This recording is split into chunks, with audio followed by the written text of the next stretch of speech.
So here we begin with the cognition part of the course, and we're going to take a look at pattern recognition in Chapter 2, which is all about how we recognize objects around us. So to see an object, we have to recognize certain visual patterns around us. And this is one of the big problems in the area of perception. And so we can think about how we accomplish this using the sensory data that's available, which is often imperfect. Imperfect in the sense that we may not see the entire object, or the object may be viewed from an unusual perspective, like say from the bottom or from the top in a way that you maybe are not used to. Or how do we recognize an object that we haven't seen before? So when you see a brand new model of car that's maybe a little different than some of the other cars, how do we recognize that as a car, even though it's in some ways unique from any other car you've ever seen? And so this is a way of thinking about how we process information in the visual sense. And we're going to be looking at two ways that people do this sort of task. These are very general approaches to processing information. Data-driven analysis versus theory-driven analysis. Data-driven analysis is completely dependent on the sensory stimuli in our environment. And so the data is going to be literally the physical stimulus. It's not the object, because the object doesn't, in a sense, happen until you perceive it, until you make sense of it. So the physical stimulus is what we see, the light that enters our eyes, the sound waves that enter our ears,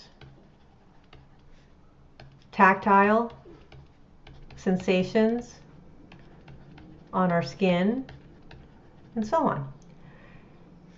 In addition, we can use theory-driven processing or theory-driven analysis. Theory has to do with our expectations.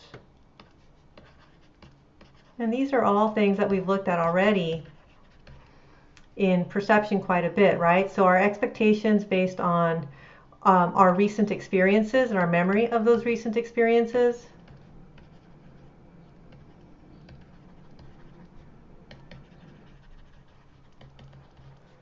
And the context that might lead us to expect certain things. And so perceiving objects is going to be a good example of how we do both of these, right? Use both the physical stimulus, the data, and our own expectations through theory-driven processing. So pattern recognition is definitely a challenging thing. So let's take a look at the letter J here in these signatures. How many varieties of shape do we have in these J's? There's quite a variety, right?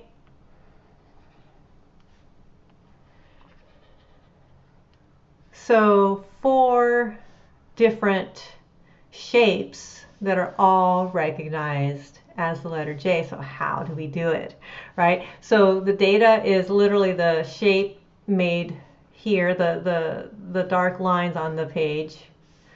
And so we're using a lot of theory-driven processing here, right? Because we know that these are familiar names.